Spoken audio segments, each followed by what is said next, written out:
Hey guys, this is PK for AtomicZebra.com, and today we're going to talk about patter. Whoa. So the discussion I want to raise is the discussion about patter redundancy. Let's think about how redundant some patter is.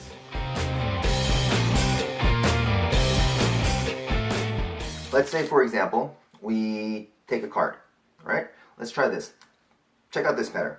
So we take your card and we will put it in around the middle of the deck, and if I snap, your card comes to the top, right? Now, how redundant is that pattern? Because everything you're saying, you're showing as well, which means you're just narrating what you're doing. Like I don't remember the names, some magicians say, don't state the obvious. That's true. That means avoid redundant patter, right? I think there are about two approaches that you can take with this. One, the one that I usually take, is something like this. So, that's your card, and, right, snap, there it is. I don't describe stuff, because think about this. They can tell it goes in the middle, right? Why say it? They can tell. If they're watching you, they can tell. You don't need to narrate all your moves because you're performing visually for people who can see this, right? So if they can see it, there's no reason to say everything again. This is another way that I've seen it done, and David Regal was, I was really inspired by David Regal's Ambitious. I didn't change my Ambitious that much, but I really liked his presentation and the way that he approached it. So he has someone draw a doggy on it, right? And the whole premise is, if the doggy gets lost, somebody will say, "Here, boy," and then the doggy comes back to the owner. All right?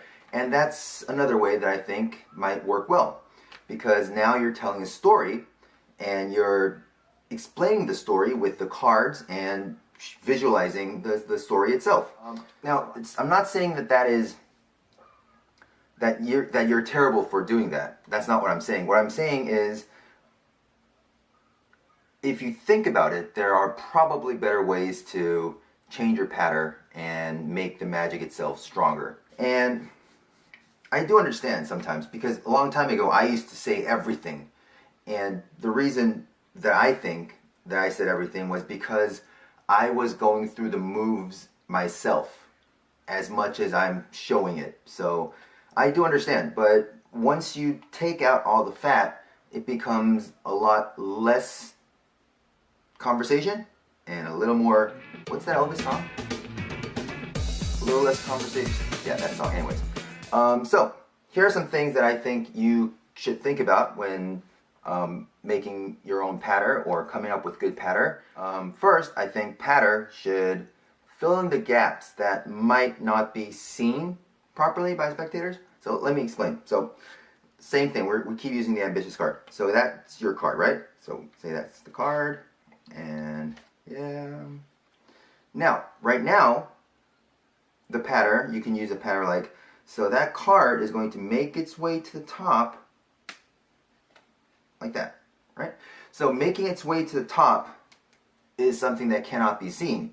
You're explaining or filling in the gaps between something you can't see, because for the spectator, that's what they see and that's what they see. So you're filling in the gaps on how it's happened.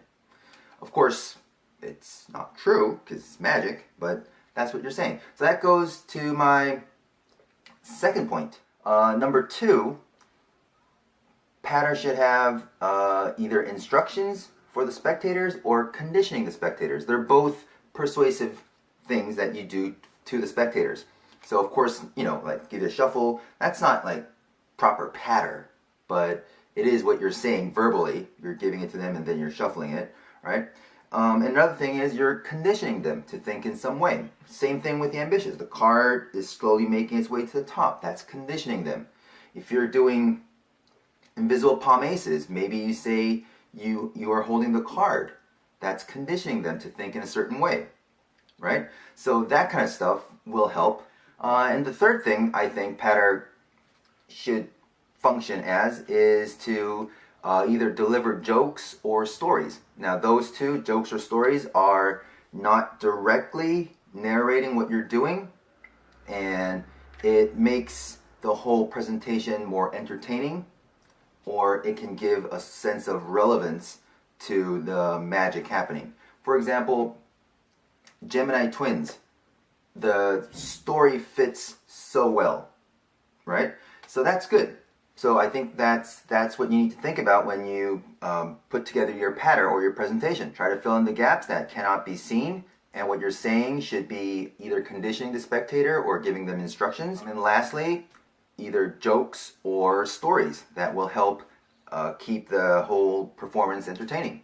If you have any additional ideas, questions, or discussions, or any other extra points that you might want to add, or if you just disagree with me, you know how to use YouTube. Leave a comment below, right? And you also know how to use YouTube. Subscribe. Okay, so I'll see you in the next video. Have a great day.